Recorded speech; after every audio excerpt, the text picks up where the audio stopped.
ഏത് സമയത്താണ് മരിക്കുന്നതെന്ന് പറയാൻ കഴിയില്ല. അതുകൊണ്ട് റജബ് തീരാറായല്ലോ, ശഅബാനും കൂടെ കഴിഞ്ഞാൽ റമദാൻ മുതൽ ഞാൻ തൗബ ചെയ്ത് നന്നാകാമെന്ന് ചിന്തിച്ച സഹോദരാ നടക്കില്ല. അല്ലാഹു നമ്മുടെ റൂഹപ്പെടാൻ എടുക്കുന്നതെന്ന് പറയാൻ കഴിയില്ല. എപ്പോഴും ദുആ ചെയ്യണം, റബ്ബേ എവിടെ വെച്ചു മരിച്ചാലും എങ്ങനെ മരിച്ചാലും ഏത് കോലത്തിൽ മരിച്ചാലും അല്ലാഹുവേ നമ്മുടെ ഈമാൻ ശക്തമായ നിലയിലാക്കി മയ്യത്ത് നമസ്കാരത്തിന് ആളുകൾ ഒരുമിച്ച് കൂടുന്ന നിലയിൽ മയ്യത്ത് സംസ്കരണത്തിന്റെ എല്ലാ രീതികളും ചെയ്യുന്ന അവസ്ഥയിലല്ലാതെ മരിപ്പിക്കല്ലേ എന്ന് ദ്വാരക്കണേ സഹോദരാ. കോവിഡിന് മുമ്പ് നമ്മൾ ആരെങ്കിലും ചിന്തിച്ചോ മയ്യത്ത് കുളിപ്പിക്കാതെ അടക്കുന്ന ഒരു മരണം വരുമെന്ന്? ഇല്ല. നമ്മൾ എത്രയോ കുടുംബക്കാരെ അടക്കി, എത്രയോ സുഹൃത്തുക്കളെ അടക്കി. അതുകൊണ്ട് ചെറുപ്പ വലിപ്പമില്ല. അല്ലാഹു തീരുമാനിച്ച സമയത്ത് മരിക്കും. അതുകൊണ്ട് ഏത് സെക്കൻഡിലാണ് മരിക്കുന്നതെന്നറിയാൻ കഴിയാത്ത നമ്മൾ തൗബ ചെയ്യണമാ. തൗബ ചെയ്യുന്ന മാസമുണ്ടല്ലോ, ശഹ്റുൻ തതൂബു ഇലല്ലാഹി തൗബതൻ നസൂഹാ. തൗബ ചെയ്യുന്ന നസൂഹായ തൗബ ചെയ്യുന്ന മാസം, അതാണ് ഏറ്റവും നല്ല മാസം. അത് റമദാൻ ആകണമെന്നില്ല, അത് ശവ്വാലുമാകാം, അത് റജബുമാകാം. അതുകൊണ്ട് നാളത്തേക്കാക്കല്ല മോളെ. സുബഹിക്ക് ബാങ്ക് വിളിക്കുന്ന സമയത്ത് ഭർത്താവ് ജോലിക്കിറങ്ങുമ്പോ ഒരു ചായ ഇട്ട് കൊടുക്കാൻ നിന്നെ വിളിക്കും. നിന്നെ കുലുക്കി വിളിക്കും പോലെ ഉണരില്ല. തിരിച്ചും മറിച്ചും നീ തിരിഞ്ഞും മറിഞ്ഞും കിടക്കുന്ന നിന്നെ തിരിച്ചും മറിച്ചും അയാള് നോക്കുന്നു, വെള്ളം തളിച്ചു നോക്കുന്നു, ബോധമില്ല. പെട്ടെന്ന് വണ്ടിയെടുത്ത് ആശുപത്രിയിൽ കൊണ്ടുപോയി. അവര് പറയുന്നു മരിച്ചിട്ട് മണിക്കൂർ 5 നീ എന്താ ചിന്തിച്ചത്? സുബഹി മുതൽ നന്നാകാമെന്നാണ്. പക്ഷെ അരശുപറമ്പിന്റെ പള്ളിയുടെ കബർസ്ഥാനില്, ഈ പത്താങ്കല്ല് പള്ളിയുടെ കബർസ്ഥാനിലെ 6 അടി മണ്ണിലേക്ക് നിന്നെ ഇറക്കി വെക്കുമ്പോള് പിന്നെ നിനക്ക് തൗബ ചെയ്യാൻ ഇവിടെ സമയം. പിന്നെ തൗബയില്ലാതെ മരണപ്പെട്ടു പോയി. നിനക്ക് റമളാൻ എത്ര വന്നു, നല്ല മാസമെന്ന് പറഞ്ഞിട്ട് കാര്യമുണ്ടോ? ഇല്ല. അതുകൊണ്ട് തൗബ ചെയ്യുന്ന മാസം അത് തന്നെയാണ് ഏറ്റവും നല്ല മാസം. മൂന്നാമതായി ഇബ്നു അബ്ബാസ് റളിയല്ലാഹു അൻഹുമയോട് അയാള് ചോദിച്ചത് ഏറ്റവും നല്ല അമലേതാണെന്നാ. മഹാനവറുകൾ പറഞ്ഞു 5 നേരത്തെ നമസ്കാരം കൃത്യമായി നിസ്കരിക്കലാണ്. അലി തങ്ങൾ പറഞ്ഞു എല്ലാരും അത് തന്നെ പറയുള്ളൂ. പക്ഷെ എനിക്ക് എതിരഭിപ്രായമാണ്. ഏറ്റവും നല്ല അമലേതെന്നറിയോ? ഏറ്റവും നല്ല അമലുമായി അല്ലാഹു സ്വീകരിച്ചത് എന്താണോ അതാണ് ഏറ്റവും നല്ല അമല്. അത് ഏതാണെങ്കിലും എന്റെ റബ്ബ് സ്വീകരിക്കുന്ന എന്താണ് അത് എന്തോ ആയിക്കോട്ടെ, എന്റെ പടച്ചവൻ സ്വീകരിക്കണം. നമ്മൾ വേറെ ആരെയും കാണിക്കാൻ വേണ്ടിയിട്ടല്ല. എന്റെ റബ്ബ് എന്താണ് സ്വീകരിച്ചത് അതാണ് ഇൻഷാ അല്ലാഹ് ഞാൻ എന്റെ ജീവിതത്തിൽ ചെയ്യുന്ന ഏറ്റവും പുണ്യമായ അമല് എന്ന് അലി റളിയല്ലാഹു തആല അൻഹു പറയാം. അല്ലാഹു തൗഫീഖ് നൽകട്ടെ. നമുക്ക് നല്ലൊരു അമല് ഇപ്പൊ ചെയ്യാം. ബക്കറ്റ് നിങ്ങളുടെ മുമ്പിൽ കൊണ്ടുവരും. ആ ബക്കറ്റിൽ നല്ല ഒരു ഹദിയ നിങ്ങളടി. ഇതിന് ചെലവുകൾ ഏറെ ഉണ്ട്. നമുക്ക് ഒരുപാട് പേർക്ക് ദുആരക്കാനുണ്ട്. നന്നായിട്ട് നമുക്ക് ദുആ ചെയ്ത് തിങ്കളാഴ്ച രാവാണ്, റജബ് മാസത്തിന്റെ ഈ അനുഗ്രഹീതമായ രാവിൽ അവസാനത്തെ തിങ്കളാഴ്ച രാവാണ്. ഇനി ഒരു തിങ്കളാഴ്ച രാവ് വരുന്ന ശഅബാനിലാണ്. അപ്പോ ഇൻഷാ അല്ലാഹ് നല്ല നിലയിൽ നമുക്ക് പശ്ചാത്തപിച്ച് അള്ളാഹുവിലേക്ക് മടങ്ങാനുള്ള ഒരവസരത്തിനു വേണ്ടി എന്റെ പ്രിയപ്പെട്ട സഹോദരങ്ങളെ ആത്മാർത്ഥമായി അള്ളാഹുവിന്റെ പരിശുദ്ധമായ ഈ ദീനിന്റെ സംരംഭത്തിനു വേണ്ടി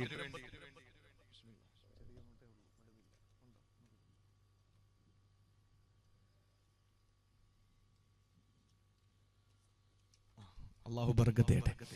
പ്രസിഡന്റ് തന്നെ നല്ലൊരു വലിയ സംഭാവന ഉദ്ഘാടനം ചെയ്ത് ഇൻഷാ അല്ലാഹ് നിങ്ങളുടെ മുന്നിൽ വരികയാണ്. ബക്കറ്റ് നല്ല നിലയിൽ നിങ്ങൾ കണ്ടോളി. അള്ളാഹു ബറക്കത്ത് ചെയ്യട്ടെ. റബ്ബ് നമുക്ക് അതിന്റെ പ്രതിഫലം പൂർണ്ണമായി അള്ളാഹു നൽകട്ടെ ഇൻഷാ അല്ലാഹ്. ബക്കറ്റ് കളക്ഷൻ അതിന്റെ മുറയിൽ നടക്കണം. ഞാൻ ബാക്കി വിഷയം പറയും. നമുക്കിനി 1/2 മണിക്കൂർ കൂടി അവശേഷിക്കുന്നുള്ളൂ.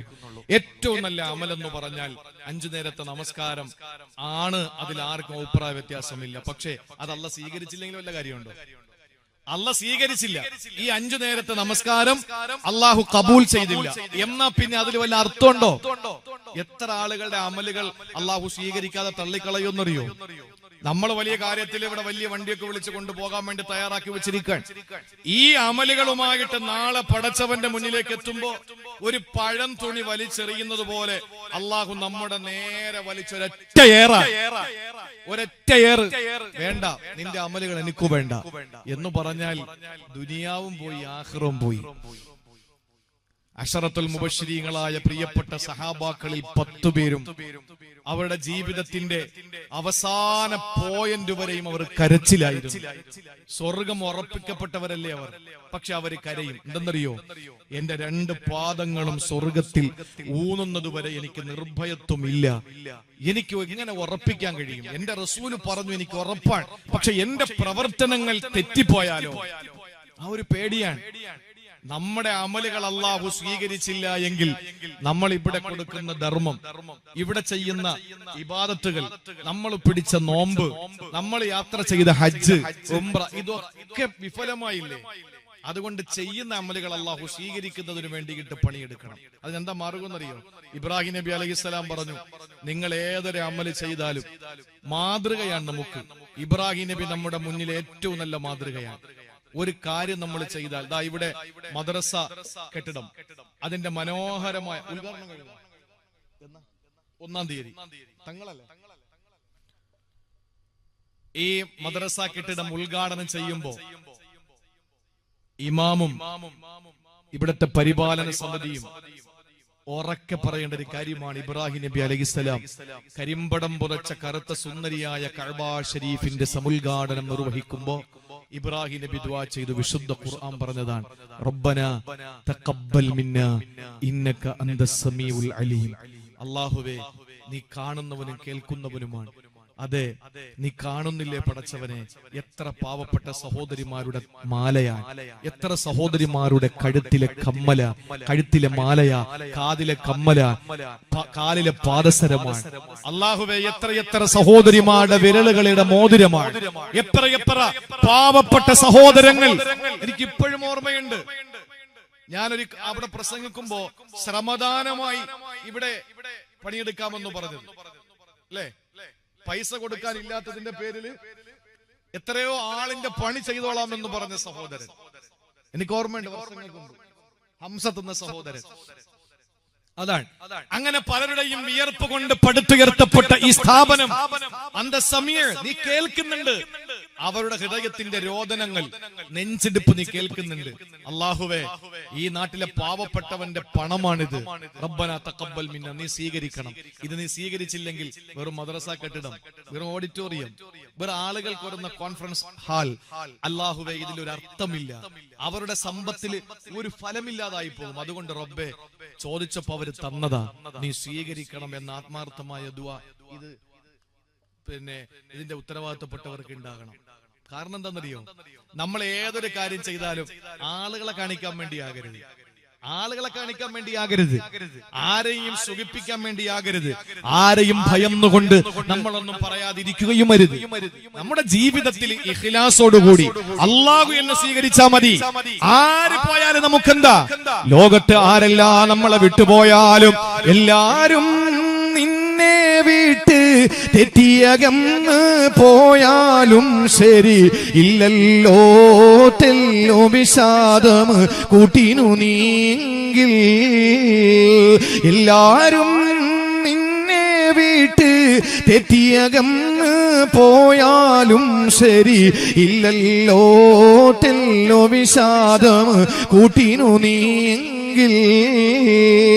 അല്ലാഹുവേ, ലോകത്താരുമില്ലെങ്കിൽ എന്താ, ആരൊക്കെ എന്ത് വിളിച്ചാലെന്താ, തീവ്രവാദത്തിന്റെ ഭീകരവാദത്തിന്റെ മതമൗലികവാദത്തിന്റെ പേരുകൾ ചാർത്തിയിട്ട് അധികവൽക്കരിച്ചാൽ അധികവൽക്കരിക്കുന്നതിന്റെ മുമ്പിൽ അല്ലാഹുവേ, നീ എന്നെ ഉപേക്ഷിച്ചില്ല, നീ എന്നെ ചേർത്ത് നിർത്തിയ, നീ എന്റെ സർവ്വതുമായി ഉണ്ടെങ്കിൽ, എന്നെ ചേർത്ത് നിർത്താൻ നീ ഉണ്ടെങ്കിൽ അല്ലാഹുവേ, പടച്ചവനെ, വേറെ ആരുമില്ലെങ്കിലും എനിക്കത് വേണ്ട, നീ മാത്രം മതി പടച്ചവനെ. നീയാണ് എനിക്ക് വലിയവന്, നീയാണ് എനിക്ക് മതിയായവന്. ഈ ഒരു ബോധത്തോടെ നമ്മൾ പടച്ചവനിലേക്കും അടുത്താൽ ഖബൂലിയത്ത് നമ്മുടെ പ്രവർത്തനങ്ങളിൽ വരും. എന്റെ സഹോദരങ്ങളെ, ഭർത്താവിന് ചായ കൊടുക്കുന്ന ഭാര്യ, നിന്റെ മനസ്സിനകത്ത് എന്താണ്? ഭർത്താവിൽ നിന്ന് നല്ല സാരി വാങ്ങിത്തരണമെന്ന ചിന്തയല്ല, എന്റെ മക്കളെയും എന്നെയും നല്ലപോലെ പോലെ നോക്കണമെന്നല്ല, പിന്നെയോ എന്റെ ഭർത്താവിന് ഞാൻ ചായ കൊടുക്കുന്നു എന്തിനെന്നറിയോ? എന്റെ പടച്ചവൻ അതിനെനിക്ക് പ്രതിഫലം തരണം, അതിനു വേണ്ടിയാ. കള്ളു കുടിച്ചാൽ എന്നെ തല്ലുന്നവനാ, മദ്യപിച്ചിട്ട് എന്നെ അടിക്കുന്നവനാ, എന്നിട്ട് ഞാൻ ചായ തിളപ്പിച്ചു കൊടുക്കുന്നത് എന്തുകൊണ്ടെന്നറിയോ? എന്റെ ഭർത്താവാണ്, എന്റെ മക്കളുടെ ഉപ്പയാണ്, എന്നോട് അള്ളാഹു കൽപ്പിച്ചതാണ് ഭർത്താവിനോട് ആദരവോടെ നിൽക്കണമെന്ന്. ആ ഒരു പരിഗണനയിൽ ഞാൻ എന്റെ പ്രിയപ്പെട്ടവനെ സ്നേഹിക്കണം, എന്റെ പ്രിയപ്പെട്ട ഭർത്താവിനെ ഞാൻ ബഹുമാനിക്കണം. ഈ ഒരു ചിന്തയോടെ ഭർത്താവിന് ഒരു ഗ്ലാസ് ചായ കൊടുക്കുന്ന, ഉസ്താദിന് ഭക്ഷണം കൊടുക്കുമ്പോ, പള്ളിക്കൊരു രൂപ സഹായം നൽകുമ്പോ, അതല്ലെങ്കിൽ വഴല വെക്കുമ്പോ, വഴല കേൾക്കുമ്പോ, എല്ലാത്തിലും അവര് വഴല പറയുമ്പോ ആളുകൾ നല്ല പ്രസംഗമാണെന്ന് പറയട്ടെ, അടുത്ത വർഷവും വിളിക്കട്ടെ. ആളുകൾ ധാരാളം പ്രസംഗിക്കുന്നതല്ലേ, എന്റെ പ്രസംഗത്തിനാണ് ആളുകൾ കൂടുതൽ വന്നത്, എന്റെ പ്രസംഗമാണ് ഏറ്റവും നല്ലതായത്. ഇത് പറയിപ്പിക്കാൻ വേണ്ടി ഞാൻ ശ്രമിക്കേണ്ട കാര്യമില്ല. ഈ പ്രസംഗിക്കുന്നത്, മലർ വിളിക്കുന്നത്, ശബ്ദം പുറപ്പെടുവിക്കുന്നത്, ഈ രാത്രിയെ ഇങ്ങനെ പ്രസംഗം കൊണ്ട് ഞാൻ ഈ സദസ്സിൽ നിങ്ങളോട് സംവദിക്കുന്നതല്ല. ഒരേ ഒരു ലക്ഷ്യമാണ്, എന്റെ റബ്ബിന്റെ പൊരുത്തമാണ്, എന്റെ റബ്ബ് സ്വീകരിക്കലാണ്. ആ ഒരു ചിന്ത എനിക്ക് വന്നാ ഈ പ്രസംഗം ഫലം ചെയ്യും സഹോദരാ. ഈ കേൾക്കുന്ന ഒരാൾ അമൽ ചെയ്താൽ അത് മതിയല്ലോ, ഒരാൾ ജീവിതത്തിൽ അമൽ ചെയ്താൽ അത് മതിയല്ലോ. എന്താ സഹോദരങ്ങളെ, ഒരു മനുഷ്യൻ നന്നായാൽ അത് മതി.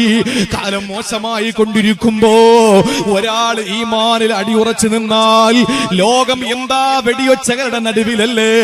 റഷ്യ എന്ന് പറയുന്ന ഏറ്റവും വലിയ രണ്ടാമത്തെ സൈന്യത്തിൽ രണ്ടാമത്തെ രാജ്യമാണ് റഷ്യ. 22ാം സ്ഥാനമാണ് ഉക്രൈനിലുള്ളത്. ഉക്രൈനിൽ 22ാം സ്ഥാനമാണ്. ലോകരാജ്യങ്ങൾ ആകാശത്തിന്റെ ചുവട്ടിലെ ഭൂമിയുടെ മുകളിൽ സൈന്യത്തിന്റെ വിഷയത്തിൽ 2ാം സ്ഥാനമാണ് റഷ്യക്കുള്ളത്. 20 സ്ഥാനങ്ങൾക്ക് പിന്നിൽ 22ാം സ്ഥാനമാണ് യുക്രൈനിലുള്ളത്. നിങ്ങൾ ആലോചിക്കണേ, പാവപ്പെട്ട സഹോദരങ്ങൾ എന്ന് സങ്കടത്തിലാ.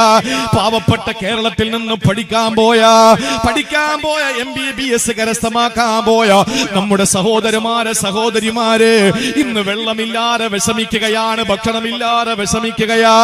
അവര് ഭൂമിയുടെ മണ്ണിനടിയിൽ ഒളിച്ചിരിക്കുകയാണ്. സഹോദരങ്ങളെ, ചിന്തിച്ചു നോക്ക്, 4 ഭാഗത്ത് വെടിയൊച്ചകളാ. റഷ്യൻ പട്ടാളം 4 ഭാഗത്തും വളഞ്ഞിരിക്കുകയാ. റഷ്യയുടെ പ്രസിഡന്റിന്റെ ചരിത്രം വായിച്ചപ്പോ ഞെട്ടിപ്പോയി. അയാൾക്ക് പ്രത്യേക ദൗത്യ സംഘമുണ്ടത്രേ. ആ ദൗത്യ സംഘത്തിൽ ചേർന്നാൾ ലക്ഷങ്ങളാണ് ശമ്പളമുള്ളത്. അതിൽ ചേരണമെങ്കിലുള്ള ഏതാണ് റിഹേഴ്സൽ എന്നറിയോ? അതിൽ ചേരണമെങ്കിൽ അതിന്റെ റിഹേഴ്സൽ എന്തെന്നറിയോ? കൽക്കരി കത്തിച്ചിട്ട് അതിന്റെ മുകളിലൂടെ നടന്നു പോകുന്നവനെ അതിനകത്ത് സ്ഥാനം കൊടുക്കുകയുള്ളൂ. അതുപോലെ നെഞ്ചത്തും മലർന്നു കിടന്നിട്ട് ഇഷ്ടിക വെച്ചിട്ട് ഇഷ്ടിക അടിച്ചു പൊട്ടിക്കുന്നവനെ സ്ഥാനമുള്ളൂ. ഇതെല്ലാം സഹിക്കാ. 4 ഭാഗത്ത് പച്ച മാംസം, ഇങ്ങനെ ചീഞ്ഞളിഞ്ഞ ദുർഗന്ധമിക്കുന്ന മാംസം പുരട്ടിയിരിക്കുന്ന, മാംസം ഒട്ടിച്ചു വെച്ചിരിക്കുന്ന ഈ റൂമിലൂടെ, ഈ റൂമിലെ കഴുത്തറ്റം വരുന്ന രക്തത്തിലൂടെ നീന്തി കളിക്കണമത്രേ. അങ്ങനെ നീന്തി തുടിച്ച് നീന്തിയിട്ട് വിജയിക്കുന്നവനാണ് സ്ഥാനം കൊടുക്കുക. സഹോദരങ്ങളെ, ആ റിഹേഴ്സൽ കഴിയുന്നത് വരെ ബാത്റൂമിനകത്ത് കിടക്കണമത്രേ. മാത്രമല്ല, ഒരു റൂമിനകത്ത് അവനെ ഒറ്റയ്ക്ക് അടച്ചിടുന്നു. 3 അരികളുള്ള ഒരു കത്തി കയ്യിൽ കൊടുക്കുമത്രേ.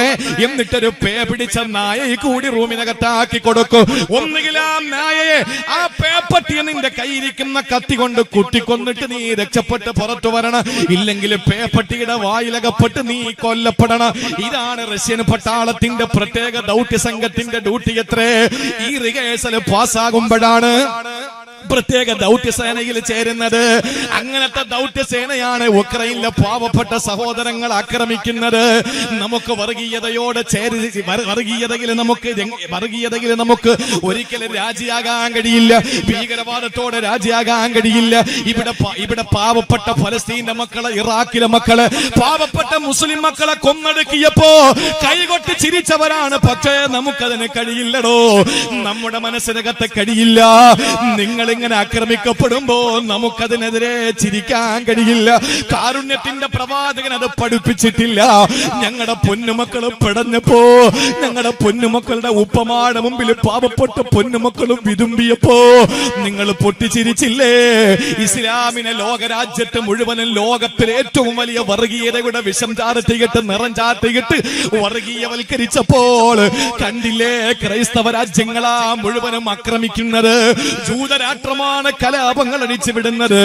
എവിടെ ആരും ജൂതന്റെ പേര് പറയുന്നില്ല, ക്രൈസ്തവന്റെ പേര് പറയുന്നില്ല. ഞങ്ങൾക്ക് പറയാത്തതിലൊരു വിഷമവുമില്ല. നിങ്ങൾ പറയുന്ന വർഗീയത ഞങ്ങൾക്കില്ല. പക്ഷെ ഞങ്ങൾക്കൊരു വർഗീയതയുണ്ട്. എന്ത് വർഗീയതയെന്നറിയോ? അയൽക്കാരൻ പട്ടിണി കിടക്കുമ്പോ വയറ് നിറച്ച് മൃട്ടാനബോധന ചെയ്യുന്നവൻ എന്റെ സമുദായത്തിൽ പെട്ടവനല്ല എന്ന ഏറ്റവും വലിയ നിങ്ങൾ പറയുന്ന വർഗീയവാദിയായ ഞങ്ങളുടെ റസൂൽ പ്രസംഗിച്ച പോലെ, പ്രഭാഷണം നടത്തിയ പോലെ അതില് ഹൈന്ദവനെന്ന് പറഞ്ഞില്ല, ക്രൈസ്തവനെന്ന് പറഞ്ഞില്ല, അവിടെ മുസൽമാനെന്ന് പറഞ്ഞില്ല. ഏത് മതവിശ്വാസിയാണെങ്കിലും, മതമുള്ളവനാകട്ടെ നിരീശ്വരവാദിയാകട്ടെ, ആരാണെങ്കിലും അവന് വയറ് നിറച്ച് ഭക്ഷണം കഴിക്കുമ്പോൾ അയൽക്കാരൻ പട്ടിണി കിടക്കുന്നതറിഞ്ഞിട്ട് വയറ് നിറയ്ക്കരുതെന്ന് പഠിപ്പിച്ച പ്രത്യയശാസ്ത്രത്തിന്റെ പ്രതീകമാണ് സഹോദരങ്ങളെ നമ്മുടെ ജീവിതം. ആ ഒരു ജീവിതത്തിന്റെ നടുവിൽ നമ്മൾ നിൽക്കുമ്പോ, അയൽ രാജ്യങ്ങൾ ആക്രമിക്കപ്പെടുന്ന, വളഞ്ഞിട്ട് ആക്രമിക്കുമ്പോ, ഒരു പാവപ്പെട്ട ഒരു രാജ്യത്തെ ആക്രമിക്കുമ്പോ അതിനെതിരെ നിലകൊള്ളാൻ നമുക്ക് കഴിയില്ല. അതുകൊണ്ട് വെടിയൊച്ചകൾ തീരട്ടെ.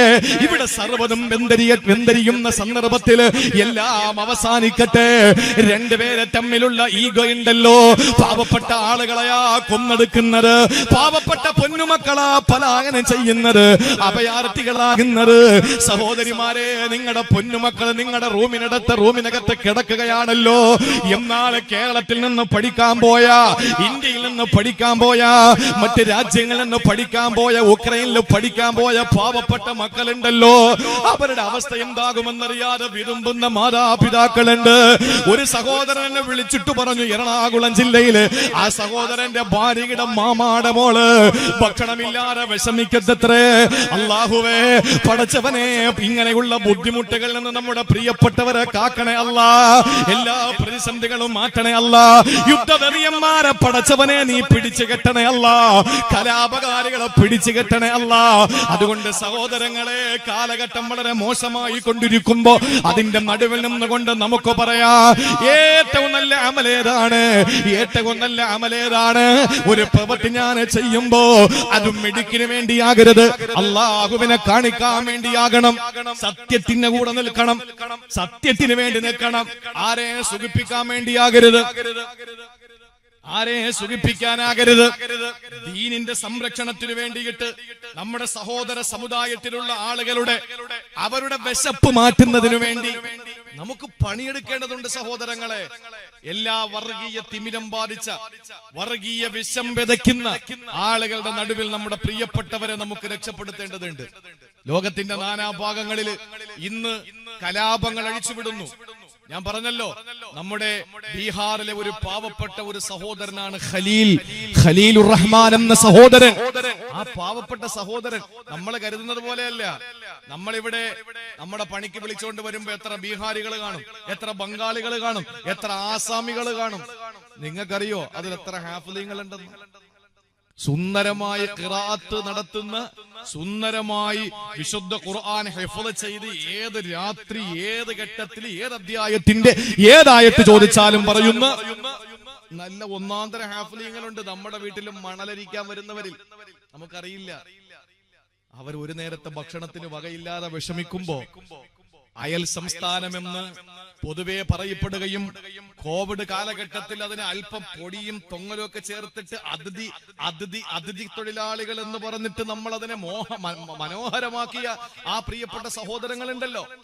അവരൊക്കെ ഒരു നേരത്തെ ഭക്ഷണം കഴിക്കാൻ വകയില്ലാത്തതിന്റെ പേരില് അവര് കേരളത്തിലേക്ക് വണ്ടി കയറുന്നു, ഇവിടെ വന്നിട്ട് മേശരിപ്പണി നടത്തുന്നു, ഇവിടെ വന്നിട്ട് കക്കൂസ് കോരുന്നു, ഇവിടെ വന്നിട്ട് ടോയ്ലറ്റ് വൃത്തിയാക്കുന്നു.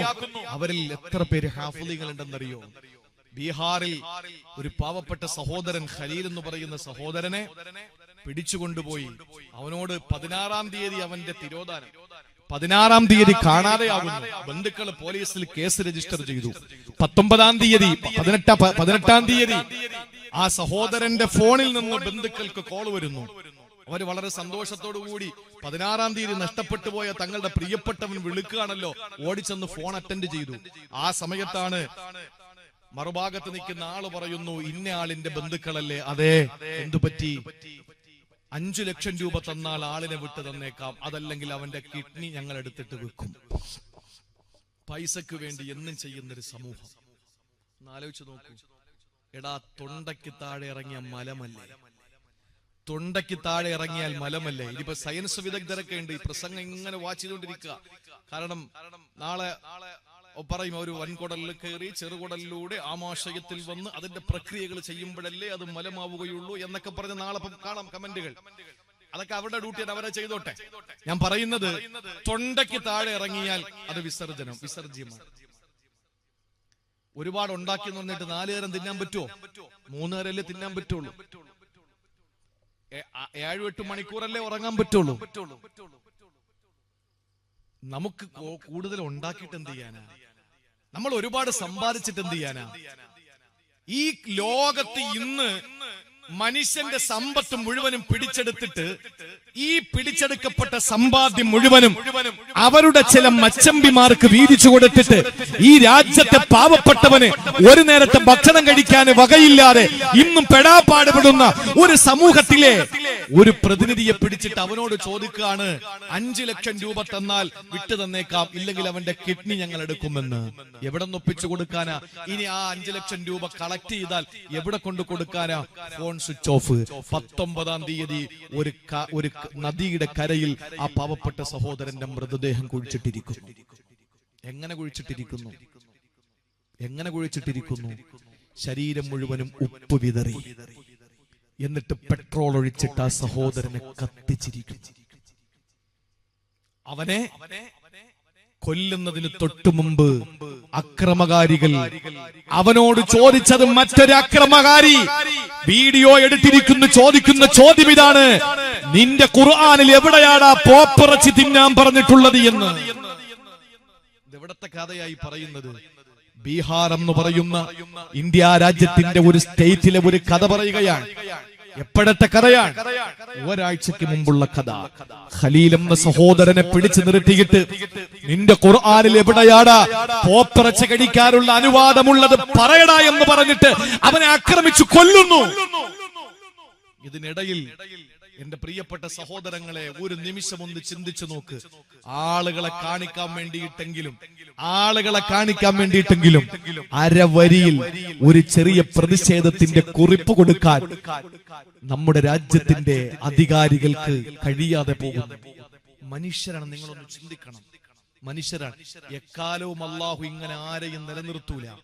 അബസീനിയയിൽ പലായനം ചെയ്തിട്ട് ഹബിഷയിലേക്ക് പോയി എത്യോപ്യയിലേക്ക് പലായനം ചെയ്ത് മടങ്ങി വരുന്ന ഒരു സമൂഹത്തിനോട് അഷ്റഫുൽ ഖൽഖ് ചോദിച്ചൊരു ചോദ്യമുണ്ട്, നിങ്ങളുടെ മടക്കയാത്രയിൽ എന്തെങ്കിലും അനുഭവം ഉണ്ടായിട്ടുണ്ടോ? നിങ്ങൾ പറയും. അപ്പോ ഒരാള് പറഞ്ഞ അനുഭവം എന്താണെന്നറിയോ? അള്ളാഹുവിന്റെ ഹബീബേ, ഞങ്ങൾ വരുമ്പോൾ ഒരു പാവപ്പെട്ട വൃദ്ധയായ ഒരു ഉമ്മ, ആ ഉമ്മയുടെ തലയിൽ ഒരു കുടമുണ്ട്. ആ കുടത്തിൽ നിറച്ച് വെള്ളവുമാകിട്ട് ആ ഉമ്മ വരുമ്പോൾ ഒരാരോഗ്യദൃഢഗാത്രനായ ഒരു മല്ലനായ ചെറുപ്പക്കാരൻ ഓടി വന്നിട്ട് ആ ഉമ്മയുടെ ശരീരത്തിലേക്ക് ആഞ്ഞടിച്ചിട്ട് ആ ഉമ്മ നിലത്ത് വീണു, മുറിഞ്ഞു. ആ പ്രിയപ്പെട്ട ഉമ്മയുടെ തലയിലിരുന്ന കുടം പൊട്ടിക്കിട്ട് വെള്ളമൊഴുകി. അയാൾ ഒന്നും അറിയാതെ നടന്നുപോയി. ഇത് ഞങ്ങൾ കണ്ടു റസൂലേ. അള്ളാഹുവിന്റെ ഹബീബിന്റെ കാലഘട്ടത്തിലുള്ള സ്വഹാബാക്കൾ കണ്ട ഏറ്റവും വലിയ അനുഭവം പറയാണ്, ഒരു ഉമ്മയെ തള്ളിയിട്ട് ഉമ്മയുടെ തലയിലിരുന്ന കുടം പൊട്ടി വെള്ളമൊഴുകി, ആ ഉമ്മയുടെ മുട്ടുമുറിഞ്ഞിട്ട് രക്തം വന്നു. അത് ഭീകരമായി സഹാബത്തിന് തോന്നി. ഇന്ന് അങ്ങനെയാണോ എന്ന് ആലോചിച്ച് നോക്കിയേ. അപ്പൊ അള്ളാന്റെ ഹബീബ് ചോദിച്ചു, ആ ഉമ്മ എന്ത് ചെയ്തു മക്കളെ? ആ ഉമ്മ എന്ത് ചെയ്തു? യാ റസൂലല്ലാഹ്, ആ ഉമ്മ എഴുന്നേറ്റ് നിന്നിട്ട് പറഞ്ഞുടാ, നാളെ ഒരു ലോകമുണ്ടടാ, നാളെ അല്ലാഹു സിംഹാസനത്തിൽ ഇരിക്കുന്ന ലോകമുണ്ടടാ. ഒരു ചാൺമുകളിൽ കത്തിജ്വലിച്ചിരിക്കുന്ന അരുണന്റെ കിരണമേറ്റുകൊണ്ട് ചെമ്പത്തറ താപം കൊണ്ട് പറക്കുന്ന ആ മഹ്ശറയിലും നീ വരുമടാ, ഞാനും വരുമടാ. എന്റെ നാഥനോട് ഞാൻ പറയുമടാ, നീ എന്നെ മറടിച്ചെന്ന്. ഞാൻ നിരാശ്രയാനടാ, ഞാൻ നിരാലംബയാടാ, ഞാൻ ഭാഗ്യം കെട്ടവളാടാ, പ്രതികരിക്കാൻ എനിക്ക് കഴിയുന്നില്ലടാ, പക്ഷേ എന്നെ നെഞ്ച് പൊട്ടി വേദനിച്ച് ഞാൻ പറയുന്നടാ, നീ പൊക്കോ, നാളെ പടച്ചവന്റെ കോടതിയിൽ നിന്നെ പിടിച്ചു നിർത്തുമടാ, എന്നിട്ട് ഇതിന് സമാധാനം നിന്നെ കൊണ്ട് പറയിപ്പിക്കുമടാ. ഇതെന്റെ ഹബീബേ, ആ ഉമ്മ പറഞ്ഞതാണെന്ന് പറഞ്ഞപ്പോ കണ്ണിൽ നിന്ന് പൊടിഞ്ഞ കണ്ണുനീർ തുടച്ചിട്ട് കാരുണ്യത്തിന്റെ പ്രവാചകന്, കരുണയുടെ പ്രവാചകന് സഹാബത്തിനോട് പറഞ്ഞതെന്തെന്നറിയോ? അള്ളാന്റെ ഹബീബ് പറയുന്നു, സഹാബ, എവിടെയാണോ ദുർബലർ പീഡിപ്പിക്കപ്പെടുന്നത്, എവിടെയാണോ ന്യൂനപക്ഷം പീഡിപ്പിക്കപ്പെടുന്നത്, ഭൂരിപക്ഷത്തിന്റെ ആ ഹൃദയത്തിൽ കാരുണ്യമില്ലാത്ത കഠിന ഹൃദയരുടെ മുമ്പിൽ എവിടെയാണോ ദുർബലർ പീഡിപ്പിക്കപ്പെടുന്നത്, ആ നാട് നന്നാവൂല, ആ നാട് ഗുണം പിടിക്കൂല. അങ്ങനെയുള്ള ശിക്ഷിക്കും ആളുകളെ നാളെ റബ്ബ് പിടിച്ചു നിർത്തും സഹാബ എന്ന് പറഞ്ഞെങ്കിൽ ഞങ്ങൾക്ക് വിശ്വാസമുണ്ട്. നാളെ ഒരു ദിവസം വരുമടാ, അന്ന് നിങ്ങളെ താരാട്ടുപാടാൻ ഒരാളും നിങ്ങളെ കൂടെ വരൂല. അവിടെ അള്ളാഹുവിന്റെ മാലാഖമാര് വൽ മലക്കു സഫൻ സഫാ, നാലു ഭാഗത്ത് അള്ളാഹുവിന്റെ മലക്കുകൾ നിൽക്കുമടാ. അള്ളാഹുവിന്റെ നരകം 70,000 ചങ്ങലയിൽ ബന്ധിപ്പിച്ച് ഒരു ചങ്ങലയിൽ 70,000 മാലാഖമാര് പിടിച്ചു വലിച്ച് ഈ നരകത്തെ കൊണ്ടുവരുമടാ. അന്ന് അവിടെ വാദികളും പ്രതികളും, അവിടെ വക്കീലുമാരില്ലാത്ത കോടതിയാണടാ. വാദികളും പ്രതികളും അല്ലാഹു എന്ന യജമാനനായ ജഡ്ജിയും മാത്രമേ ഉള്ളൂ. അവിടെ സാക്ഷികളെയും കൊണ്ടുവരും, പക്ഷേ വക്കാലത്ത് പിടിക്കാൻ അവിടെ വക്കീലുമാരില്ല. അന്ന് നിങ്ങൾ ഓരോരുത്തരും എണ്ണി എണ്ണി കണക്ക് പറയേണ്ടി വരും. ഈ ഒരു ബോധ്യം ഞങ്ങൾക്കുണ്ട്. അതുകൊണ്ട് ഈമാൻ നഷ്ടപ്പെട്ടു പോകാതെ ഞങ്ങൾ ചെയ്യുന്ന ഏത് പ്രവർത്തനങ്ങളാണെങ്കിലും, അത് ഏത് സമരമാണെങ്കിലും, അത് അല്ലാഹു ഞങ്ങളെ പൊരുത്തപ്പെട്ട് അത് സ്വീകരിച്ചാൽ മാത്രം മതി. അത് പ്രതിഫലാർഹമാണ്. അത് ഞങ്ങൾക്ക് റബ്ബ് തരുന്ന വലിയ പ്രതിഫലമാണെന്ന് മനസ്സിലാക്കിയിട്ട് ആരുടെ വാക്ക് കേട്ടിട്ട് അതിൽ നിന്ന് മാറാറ് അല്ലാഹു റബ്ബുൽ ഇസ്സത്ത് തന്ന ഈമാൻ നഷ്ടപ്പെട്ടു പോകുന്നതിന് കാരണക്കാരനാകുന്നവന്റെ മുഖത്ത് നോക്കിയിട്ട് അത് തെറ്റാണ് എന്ന് പറയുന്ന ചങ്കൂറ്റ്, അത് ഏറ്റവും വലിയ ജിഹാദാണെന്ന് പഠിപ്പിക്കുമ്പോ, അതിനുവേണ്ടി പ്രവർത്തനത്തിന്റെ പാതയിലിറങ്ങുമ്പോ, ഗോപയിലിറങ്ങുമ്പോ അതിനുവഴി ആഗ്രഹിക്കുന്നത് അല്ലാഹുവിന്റെ പൊരുത്തമാണ്, അവന്റെ കബൂലിയത്താണ്. ഇത് മാത്രം മതി സഹോദരങ്ങളെ നമുക്ക്. അതുകൊണ്ട് നമ്മുടെ ജീവിതത്തിൽ എന്ത് ചെയ്തു, 1 രൂപ നമ്മൾ ബക്കറ്റ് ഇട്ടാലും അല്ലാഹുവേ ഇത് വേറെ ഒന്നിനുമല്ല, നീ അത് സ്വീകരിക്കണം, നീ കബൂലാക്കണം, എങ്കിൽ ഞാൻ രക്ഷപ്പെട്ടു. ആ ഒരു ഈമാനികമായ ചൈതന്യം നമുക്ക് ഉണ്ടാകട്ടെ. അതാണ് ഏറ്റവും നല്ല അമല്. 5 നേരത്തെ നിസ്കാരമാണ്, സംശയമൊന്നുമില്ല. പക്ഷെ അള്ളാഹു സ്വീകരിച്ചില്ലെങ്കിൽ എന്താ? അള്ളാഹു സ്വീകരിച്ചില്ലെങ്കിൽ എങ്ങനെയാണ് അത് ഏറ്റവും നല്ല അമലാവുന്നത്? അപ്പൊ അതുകൊണ്ട് റബ്ബ് സ്വീകരിക്കുന്ന അമലാണ് ഏറ്റവും ശ്രേഷ്ഠമായ അമല്. ഒരിക്കൽ ആയിഷ റളിയല്ലാഹു തആല അൻഹ ആദരവായ പ്രവാചകൻ നബി മുഹമ്മദ് മുസ്തഫ സല്ലല്ലാഹു അലൈഹി വസല്ലമ തങ്ങളോട് ചോദിക്കുകയാണ്, നബിയേ, സൂറത്തുൽ മുഅ്മിനൂൻ, ഈ വിശുദ്ധ ഖുർആനിലെ മുഅ്മിനീങ്ങളെ പറ്റി വിശദീകരിക്കുന്ന അധ്യായമുണ്ടല്ലോ, അതിലൊരായത്ത് പറയുന്ന എനിക്കതിൽ സംശയമുണ്ട് റസൂലേ. എന്താണ്? ഞങ്ങൾക്കൊന്ന് വിശദീകരിച്ചു തരുമോ നബിയേ? എന്താ ആയിഷ? ഞാനൊന്ന് കേൾക്കട്ടെ. ആയിഷ റളിയല്ലാഹു തആല അൻഹ ഓതി കൊടുത്തു, വല്ലദീന യുതൂ മാ ഖുലൂബുഹും വജിലാ അന്നഹും ഇലാ റബ്ബിഹിം റാജിഊൻ. അല്ലാഹുവിന്റെ വിശുദ്ധ ഖുർആനിലെ ഒരു ആയത്താണിത്. അല്ലാഹു പറയുന്നു, വല്ലദീന യുതൂന മാ ഖുലൂബുഹും വജിലാ അന്നഹും ഇലാ റബ്ബിഹിം റാജിഊൻ. അല്ലാഹുവിലേക്ക് മടങ്ങി പോകേണ്ടവരാണെന്ന ബോധത്തോടെ അല്ലാഹുവിന്റെ മുന്നിലേക്ക് കടന്നു വരുമ്പോ വറച്ചുകൊണ്ട് വരുമെന്ന് വജിലത്ത്. അല്ലാഹുവിന്റെ മുന്നിലേക്ക് വരുമ്പോ, അല്ലാഹുവിന്റെ മുന്നിലേക്ക് കടന്നു വരുമ്പോ ഹൃദയത്തെ പെടപെടപ്പുള്ള ഒരു സമൂഹം. ഈ ആയത്ത് നബിയെ ആരെ പറ്റിയാണ്? പടച്ചവന്റെ മുന്നിലെത്തുമ്പോ വിറയ്ക്കുന്നതാരാ, പിടയ്ക്കുന്നതാരാ? അല്ലാഹുവിന്റെ ഹബീബേ, അഹുവർ റജുലു യസ്നി, വ്യഭിചാരിയാണോ? അല്ലാഹുവിന്റെ ഹബീബേ, വയസ്രിക്കു, മോഷ്ടാവാണോ? വയശ്രിബു, കള്ളുകുടിയനാണോ? അല്ലാഹുവിന്റെ റസൂല് പറഞ്ഞു, അല്ല. നാളെ പരലോകത്ത് വരുമ്പോ വിറച്ച് വരുന്നതാരാ? കള്ളുകുടിയനാണോ? അല്ല. വ്യഭിചാരിയാണോ? അല്ല. മോഷ്ടാവാണോ? ഒരിക്കലുമല്ല. പിന്നെ ആരാ നബി അത്? അപ്പൊ ആയിഷ ബീവിയുടെ അല്ലാഹുവിന്റെ റസൂല് പറഞ്ഞെന്താണെന്നറിയോ? ഇവിടുന്ന് അമലുകൾ ചെയ്ത് നാളെ റബ്ബിന്റെ മുമ്പിൽ എത്തുമ്പോ വജിലത്ത് ഖുലൂബുഹും വജില, ഹൃദയം പടപടാ പടയ്ക്കും. അതാരാ? ആലില വറക്കും പോലെ വറക്കും. സിംഹത്തിന്റെ മുമ്പിൽ അകപ്പെട്ട മാൻപേടയെ പോലെ ഹൃദയം പടപടയ്ക്കുന്നത് ആരാ? വ്യഭിചാരിയാണോ? യശ്രിബു കള്ളുകുടിയനാണോ? യസ്രിഖു മോഷ്ടാവാണോ? ആരാ നബിയത്? ലാ ലാ ലാ ലാ ആയിഷ, കള്ളുകുടിയനും വ്യഭിചാരിയും മോഷ്ടാവും ഒന്നുമല്ല നാളെ പരലോകത്ത് വരുമ്പോ വറയ്ക്കുന്നത്. പിന്നെ ആരാ നബിയെ? പരീക്ഷ വന്നാൽ ടെൻഷൻ ഉള്ളത് ആർക്കാണ്? അത് പറയും. ടെൻഷൻ ഇല്ലാത്ത രണ്ട് കൂട്ടർ ആൾക്കാർ, രണ്ട് കൂട്ടർ ആളുകൾക്ക്, രണ്ട് കൂട്ടർക്ക് ടെൻഷൻ തീരെയില്ല. ആർക്കാ? ഒന്ന് പച്ചവെള്ളം പോലെ പഠിക്കുക. നമ്മൾ അങ്ങനെ ഒരു ഭാഷ ഉണ്ടല്ലോ, അത് കൊല്ലത്തോട്ട് തങ്ങളെ ഉണ്ടാവൂല. പച്ചവെള്ളം പോലെ പഠിക്കുക എന്ന് പറഞ്ഞാൽ കലർപ്പില്ലാതെ ഏത് രാത്രി എപ്പോഴും ചോദിച്ചാലും എങ്ങനെയൊക്കെ ചോദിച്ചാലും കൃത്യമായി എഴുതുന്ന നല്ല പഠിപ്പിസ്റ്റ്. അവർക്ക് ഒരു ടെൻഷനും ഇല്ല. അവർക്ക് ഒരു ടെൻഷനും ഇല്ല. കാരണം ടീച്ചറെക്കാളും ബോധം ഇയാൾക്കുണ്ടാവും. അങ്ങനെയാണല്ലോ. പഠിക്കാൻ വേണ്ടിയിട്ടല്ല നമ്മൾ പോവേണ്ടത്, ഉത്തരം പറയാൻ വേണ്ടിയിട്ടല്ല. നമ്മളൊക്കെ മക്കളെ പഠിപ്പിക്കുന്ന ഉത്തരം പറയാൻ വേണ്ടിയിട്ടാണ്. അല്ല, ഉത്തരം പറയാൻ വേണ്ടി ആരെയും പഠിപ്പിക്കണ്ട, ചോദ്യങ്ങൾ ചോദിക്കാൻ വേണ്ടി പഠിപ്പിക്കണം. അപ്പൊ ചോദിക്കുന്ന ടീച്ചറോട് ചോദ്യങ്ങൾ ചോദിക്കുന്ന വിദ്യാർത്ഥികളാണ് ഇപ്പോൾ ഉള്ളത്. അപ്പൊ നല്ല പഠിപ്പിച്ചുകൾക്ക് ഒരു ടെൻഷനും ഇല്ല. അവരൊക്കെ രാത്രി സുഖമായി കിടന്നുറങ്ങും. ഈ കൂട്ടർക്ക് ഭയമില്ല. പിന്നെ പരീക്ഷയ്ക്ക് പേടിയില്ലാത്ത മറ്റൊരു കൂട്ടാൾ എന്താണെന്നറിയാമോ? ഒട്ടും പഠിക്കാത്ത, ഒരു ടെൻഷനും ഇല്ല. ഒരു ടെൻഷനും ഇല്ല. പേപ്പർ കിട്ടുമ്പോ കറക്കി കൂട്ടി. ഇപ്പൊ മക്കളൊക്കെ നല്ല പഠിക്കുന്നവരാ.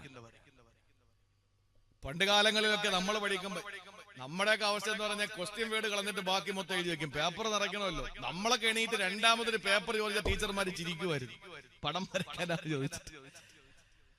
എന്റെ പ്രിയപ്പെട്ട സഹോദരങ്ങളെ, ഒട്ടും പഠിക്കാത്തവന് ഒരു ടെൻഷനും ഇല്ല.